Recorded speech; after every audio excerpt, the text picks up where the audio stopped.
So a few weeks ago, I was testing out a new TV with my original PlayStation, but when I came to test it out, I could not find one of my original controllers. I had to test it out with an arcade stick at the time. I have since found an original DualShock controller, but it's a bit grim. It's going to need cleanup.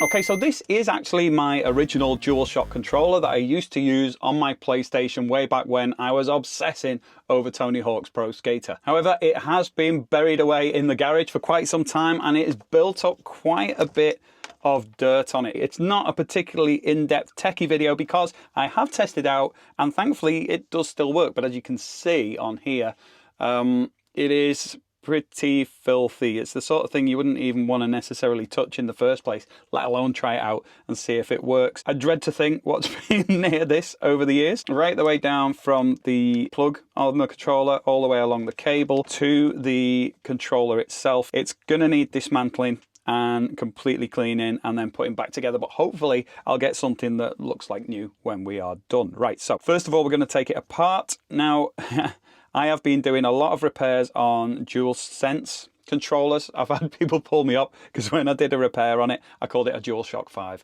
That's a no-no, apparently. It is called the DualSense. So I've been doing a lot of repairs on the DualSense controllers recently. I'm a teacher and my kids bring them into school for me to fix. They know when they're onto a good thing. And those things are a nuisance to take apart. This is going back to the glory days of controllers because on here we are pretty much put together with just regular crosshead screws. We've got 1, 2, 3, 4, 5, 6, 7 on the back of there, none hidden by stickers, none with extra bits to unclip first. We can just get straight in there. Now I am wondering if this one that I've been using here is long enough to get into all of these little holes, because sometimes they can be a bit deep. So we'll see how we go, but we'll just take each one of these out first.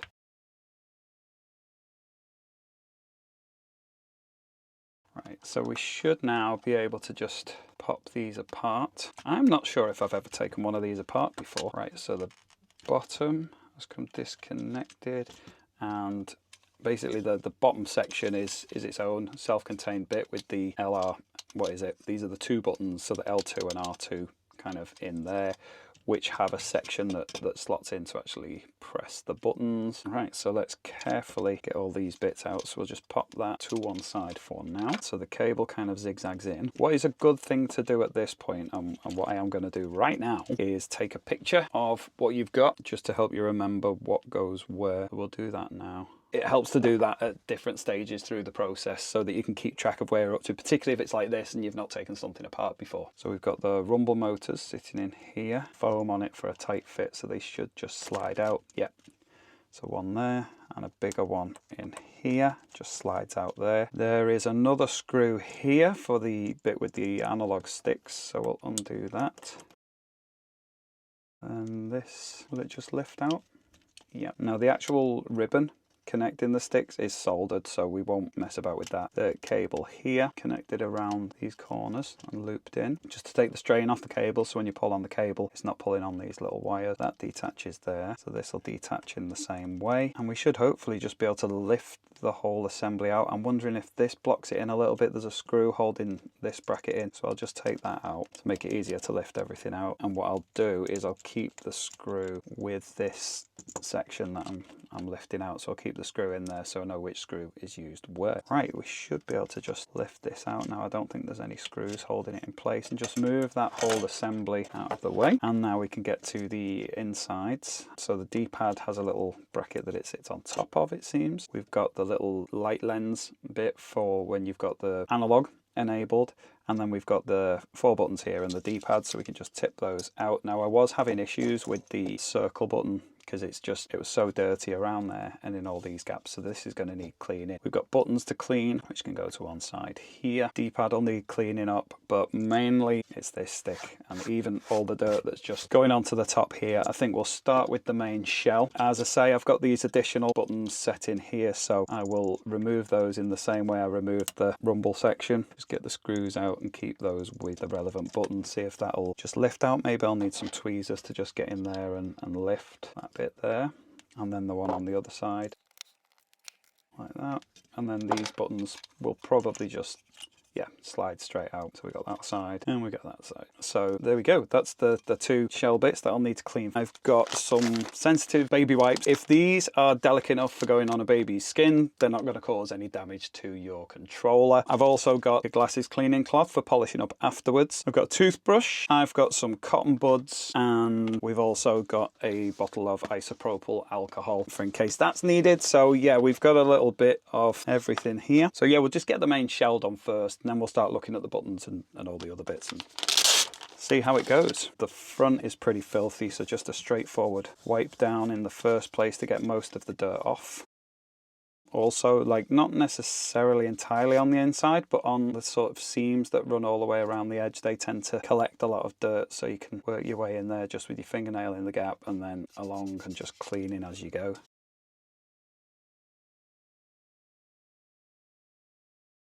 That might seem like overkill with this, but these are the bits that end up making it look like it's brand new when you're finished. Just getting into all those little nooks and crannies with the wipes. Right, so that's all the seams on that one done there. For the inside, I'm just going to start dry with the toothbrush.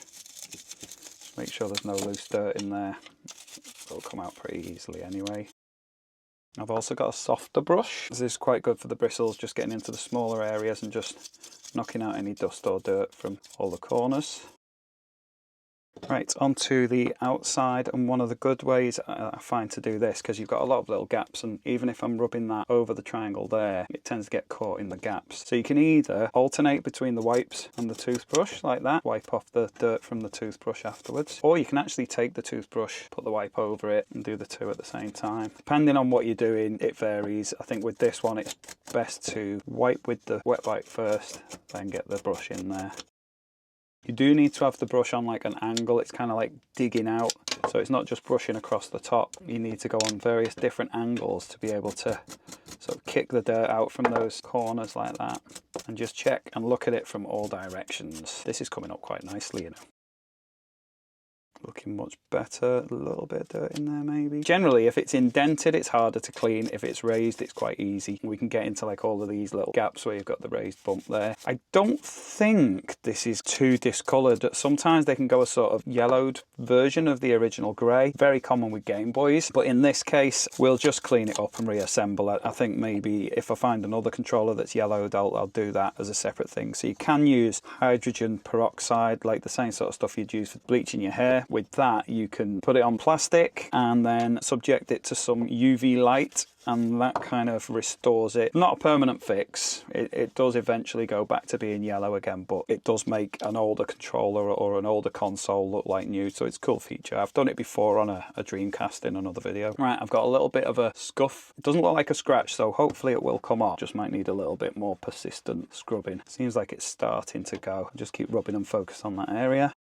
Don't really want to use any abrasives on this. If you had some really stubborn things, something like a magic eraser can be alright, but even that is slightly abrasive and you'll end up with a slightly more shiny bit of surface than the rest of the controller. And your ultimate goal with this is to try and make it look like new and have a really even finish. Going quite well so far. I need to get into all these little gaps, like where the red LED goes for the analog and around the button, and in the gap all around the start and select buttons. And again, a quick wipe down first is good. What you can also do is you can feed the wet wipe through the gaps, catch it from the back and then just pull it through. Doesn't necessarily have to go all the way. You just go in, wiggle it around a bit and then back out, and that's quite a good way of lazily cleaning up the insides, because they can be a little bit awkward to get to otherwise. So you just feed the wipe through, pull, hold it at the back, rotate it a few times at the front on the way out, and it'll clean out those sections pretty well. Do it on the analog as well, and it's going pretty well. Then we are onto the button side. It seems to be going pretty good. R has got more nooks and crannies for the dirt to sit in than the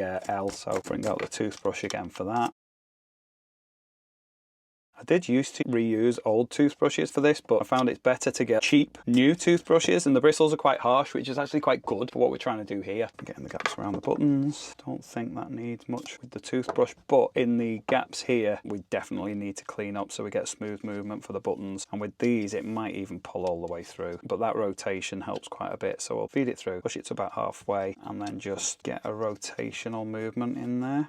maybe even fold it over on itself so we get a bit of a tighter fit, because we want it to be really going up against the edges. That seems to have worked pretty well, and you can even get the toothbrush into the gaps afterwards. So I'll do the same with the other buttons. That's with the square. Now triangle. So once it's held in place, that kind of rotational movement just polishes around, gets everything out. Do the same on the next button. Oh, that's got a few bits stuck in, so I can just clean that out with the toothbrush. Onto the next one. Get in there, around like that, and then in here, like that. Can't quite grab that, but if that's the case, you can use like tweezers or pliers or whatever to grab the white, but I'm just kind of feeding it through the hole and polishing it all up. Seems to have worked well on that one as well. I've just got a little bit of dirt in that little section at the top near where the cable goes in, so I'll just brush that out. It's pretty much like new. I think there's a bit of dirt on the inside there where the D-pad goes, so I'm just going to clean that up a bit, because that's where it actually comes in contact with the button itself. Probably this is a good opportunity to do the thing where you've got the brush with the wipe over it and you just put it in the gap and wiggle around a little. And then when it's all wet in there, you can just move around with the brush. So yeah, we can just take a polishing cloth, just clean it up, dry it off a little. I'd say that is looking a million miles better than it did before. There's a few marks inside where the D-pad goes. What can be useful for that is cotton bud, again, with the wet wipe over it. We can just get into all the gaps there as well. That's where it's a bit awkward to get the toothbrush in, but it'll get into these gaps quite well. You could do it on all of these buttons, wherever you like as well, get into all those gaps. Yeah, this is looking pretty good. So just a quick polish to finish that one off, and then that can go to one side, ready for reassembly. Onto the bottom bit. Again, we've got the seams to do. This bit here on the bottom where you've got like all of the text where all the dirt gets trapped, that's going to take a little bit of cleaning as well, but we'll keep going with the same approach. It should come up quite well. So first of all, just get it wet, like let all that soak in a little bit first, then bring in the toothbrush. So I'm going to leave that for a bit because it will need a little while to soak. All that dirt has been just sat there for years and only just got wet, so I can wait for that to soften a little before I come back to it. Get into that gap there. Again, the cotton bud's quite good for getting in those too. All around here, looking for any more little scuffs or bits of dirt. Now these are perfect for getting into these gaps here. Just bring out any dirt that you might have, and again, if you need to get it wet inside each of those, you just take the cotton bud with the wipe around the edge of it and just pop it in there, wiggle it round, cleans it up fine. These are actually pretty good. There's not too much dirt inside that bit. It was more on the top of the controller where there was most of the dirt. This isn't picking up too much, and obviously the screws were sitting in there too, but it's quite a good way of getting into those awkward to reach areas. A little bit of a scuff just here. Again, I'll just repeatedly polish that till it comes up clean. Quite impressed actually, this is coming up pretty well. Bottom half so far, much more straightforward than the top. Be careful though, because some of these edges are quite sharp, and as you're moving these things around, if you slip, you're not likely to cut yourself, but it can be kind of painful. Back to the bit with all the text, where I was having trouble with the toothbrush before. Most of that has gone now. Just look for like in the middle of any letters like E's and O's. I can see a bit just in the bottom of the M at the bottom there. But you just keep going and it will eventually clean out. Gaps along here need a bit of work as well, but again, they're not putting up too much of a fight. They're cleaning up quite nicely. Getting to the gaps around the L2 and R2 buttons, and now for the really grotty bit around the edge there. But with this one, it's different. So with this, it was like around that little ridge, you had to get into some tiny little gaps, whereas with this, it's more like the outer surface. So I'll just work my way around with the wet wipe and make sure there's no dirt sitting on the surface there. So again, the bottom half, much easier to clean up than the top. Just make sure there's no dirt left in the seams. Awkward little gap just near where the controller cable goes in. There's a few bits that are awkward to get into that have built up a bit of dust and dirt, so again I'll just get the longer soft brush in. Paintbrush is quite good for this if you haven't got a specialist brush, anything that has just got the soft bristles to get into all these gaps. Looking pretty good, and again just there's a little bit of scuffing just here and here, and I think that's just natural from where these controllers get put down, and then just polish up with the soft cloth to finish. It's looking good, just leave that to dry. Onto the insides. So the buttons and the D-pad. The D-pad's particularly filthy here. The buttons mainly build up the dirt around the edge. Yeah, we'll just do these first, not forgetting that this little part goes with the D-pad. That's important for the pivot. Again, I think I'll take the brush and cloth approach to start with. Just brush through the middle there, just to get that a bit wetter in the gap, and then just scrub with the brush. Do the same at the edges as well. Again, just take the soft cloth to clean up afterwards. And that's looking really good really quickly. It was quite dirty, that, but the brush got into the gaps quite well. Could maybe get a cotton bud just to push through and clean out any excess dirt there as well. That's working quite nicely. And it's mainly that you get around the edges of all these bits as well. I think this has come up pretty good. So that's the D-pad. Buttons, mainly around the edge, like I said. Don't think we'll need the brush much for these. Just carefully wipe around the outside there so that comes up all shiny. And the quick wipe on top. But the tops tend to be okay because they get constant contact with fingers, which stops a layer of dirt from building up. And we'll look at what else we can do with the top of the buttons in a second. We'll just get the dirt off the side of all of these. It is a bit fiddly with the buttons because they're so small, but if you're patient, they'll come up fine. Right, and the X was possibly the worst, but then it is the most used button. So to finish with those, what you can do is just lay your cloth flat and that just polishes up the surface of the buttons quite nicely. So that's ever so slightly scuffed and matte finish. Give it a bit of a face down rotation, especially like I've got the silicone mat beneath, so there's like a softer surface to rest on. That'll just start to give a better finish to the top of the buttons for you. If I compare the cross that I haven't done yet to the circle's got a slightly glossier finish now. So that's my buttons. Then I've got like these, which to be honest, look pretty clean anyway. I mean, there's very little I need to do with those. They haven't even got much dirt built up in the number 2 there. But we'll give them a quick clean and a polish anyway. Interestingly, they haven't got separate L2 and R2 buttons. They've just got buttons marked 2, which look to be identical, which is interesting. Now onto the actual guts of the controller. We'll do them one bit at a time. First of all, I'm going to start up at the plug end and then work my way to the controller, which is going to be a bit more involved. In fact, I think I'll grab a new wipe at this point with a fresh one. Again, wipe over the top, clear out the gaps. Contacts there, we'll just get in with the cotton bud, twist and clean those up. If these are really bad, then this is where the alcohol will come in handy, or some contact cleaner. Looking at the pins there, I mean the controller worked okay, so I'm not going to actually interfere too much with those, but if you're getting issues with the contacts, then you could use like some alcohol and a cotton bud just to clean those up. But seeing as the whole controller is actually working fine, I'm not going to interfere with that. I don't want to risk making it worse when there's not actually any issues with it. Cleaning up pretty well. Again, I'm going to do these one bit at a time, so I'll just polish that and dry it off first, and then we'll start to make our way along the cable. We've got like the little induction dealie. I never quite understood what these are for, but it's something to do with directing the current, or I haven't a clue. But they do something that means that they're needed when the controller's plugged in. Right, so try that bit off. When it comes to the actual cable itself, there are marks, there's bits of dirt all the way along it, so I'm just going to wrap the cloth around it and just polish my way along it. And if I see any visible dirt, just spend a bit longer on that part. And so it doesn't bend, if you just clean up like a few centimeters at a time, it's much easier. Cleaning up a cable, it does coil up quite a bit. Best to uncoil it towards the end rather than the guts of the controller, because this bit falling on the floor doesn't matter, but all of that, it does. This is coming up clean pretty easily actually. There's not as much dirt on it as I thought. Let's start working our way out from this end. It looked like there was dirt on it, and then there's some bits where it's just printed. I think this middle section needs a little bit of time taking over it.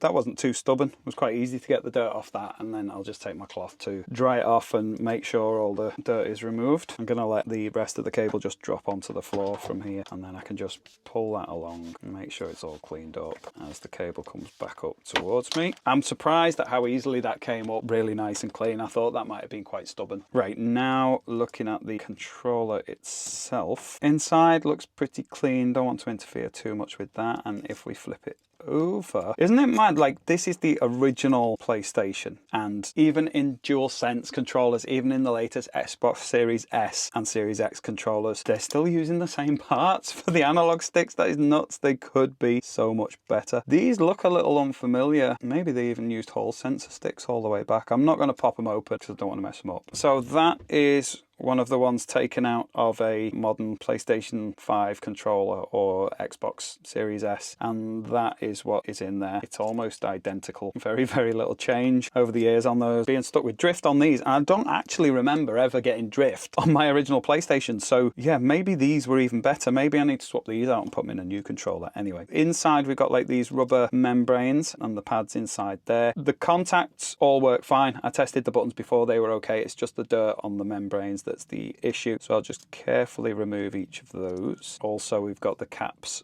on the sticks, which are just a bit dirty. So again, I'll take the wipe and clean that. Just give it a bit of a clean over. Hopefully it's not going to cause me any issues. The ones that came with some of the later controllers tend to go a bit sticky on the surface. Like you get a little bit of seepage from whatever goop is inside, making them soft and grippy. But these don't seem to be as bad. So if I dry that off, that's actually looking pretty good. Yeah, that'll be all right. And then I'll just leave that to air dry. Do the same with the other stick. Clean it up.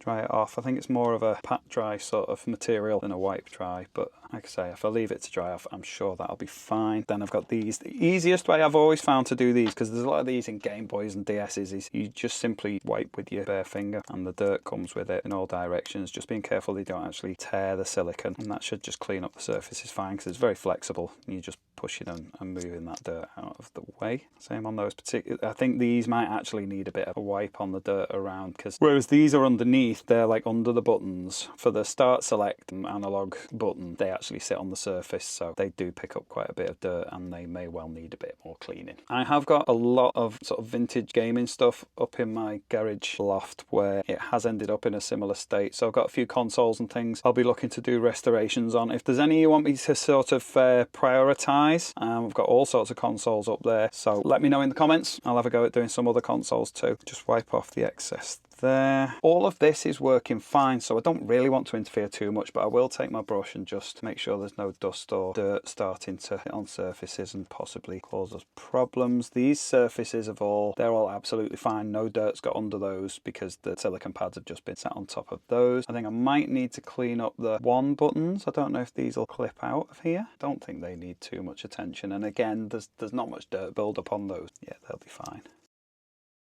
We are all good. Right, time to start trying to remember how to put it all back together again. Analog's got two ends, and the buttons are officially called triangle, circle, cross, and square. So these will just slide onto the joystick part, because the last thing you want to do is get the whole thing together and realise that you forgot to put these in, because you can't put them in afterwards. You've got to take the whole thing apart to address that. Oh, I've just noticed a little bit of dirt around here and here that I hadn't got before. Just clean that out there.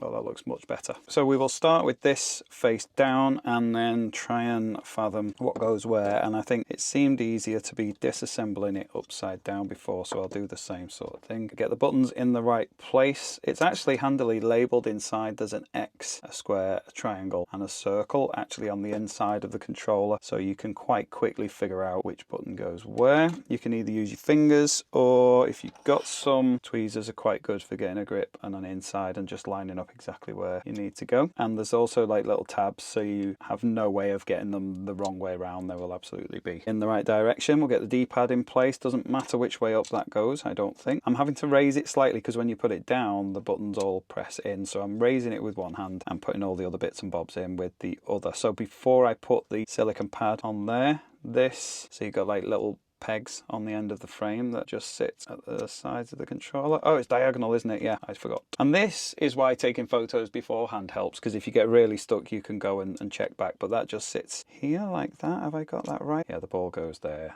That goes in the middle. Yeah, that seems right. Looking from the back, that's okay. But again, with these things, if you're unsure, that's where taking photos as you go along is a real help. So put the silicone pad back in place, get the start select, and then we've got now I was just thinking, I haven't actually cleaned this clear bit of plastic here. It's probably worth doing, particularly on the bit where the light guide actually sends the brightness from the LED through there. If you want that to look nice and clean, like literally going to add about 15 seconds to our cleanup job, it's probably worth it.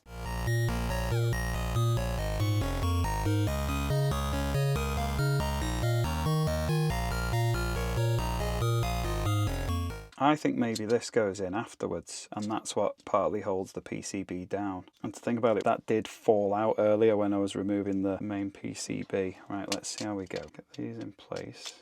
Yeah, PCB's dropping right in now, and the buttons are like engaging correctly. This bit, this little bit, that goes in after the other bits. It didn't quite feel like it was sitting right before, to be fair. And then before this goes in, LED light guide, then this goes on top. Well, we got there in the end. So that screw in here. We'll get our additional assembly in place there. All feeling much better. That ribbon's in the right place. The motor is in the right spot. This motor, making sure that my wires are all out of the way. This wire does its wiggly thing around the gaps there. Now hopefully this should go together a bit easier now. We'll line up with these two bits with the inside there and there. Slide that down and hopefully it'll start to engage a bit better. So that one's not all the way in. Get that one slid in position there. If it won't go in, just push the actual button itself and it should just slide down. So these two are fine for going in after, but it's this little clear bit that you want to watch out for that goes in after the first PCB, before the second. Okay, let's see if we can get this on now. Yeah, that seems to go in place okay. It's all alright there. Buttons all working alright. All comes together okay at the front. Seems like the sticks, buttons, everything feeling fine, looking pretty good. Right, so screws in and then a final polish. If your screw heads are dirty or damaged, you can clean those in a similar way to we did with the buttons, just with the soft cloth. Screw head straight down and round around like that. I've even done it in the past where I've ended up polishing screws or even repainting screws. So there's lots of different ways you can go about doing that. But we'll just put the screws in. Plastic in plastic, so keep unscrewing until you feel a bit of engagement and then just screw them in.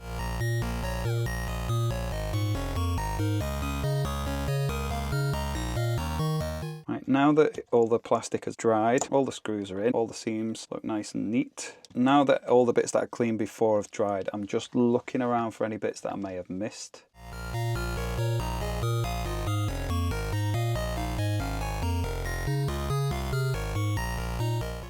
Looking pretty good. So there we go, all done, all cleaned up and looking and feeling like new. I'm really pleased with how that's come out. I thought I might need to do a little bit of retro bright on it, which is using the hydrogen peroxide to restore it back to its original grey, but it's looking really good. So yeah, that's my first kind of restoration out of the stuff that I've found in my garage. I'm going to be doing it with quite a few things, so if you want to see more like this, or if there's any particular techniques you want to see more of, or if you want to see me do it on a particular console, just let me know in the comments and I'll get on it. But yeah, I'm gonna go and give this some testing. Hopefully it still works as it did before, and I'll see you in the next video. Take care.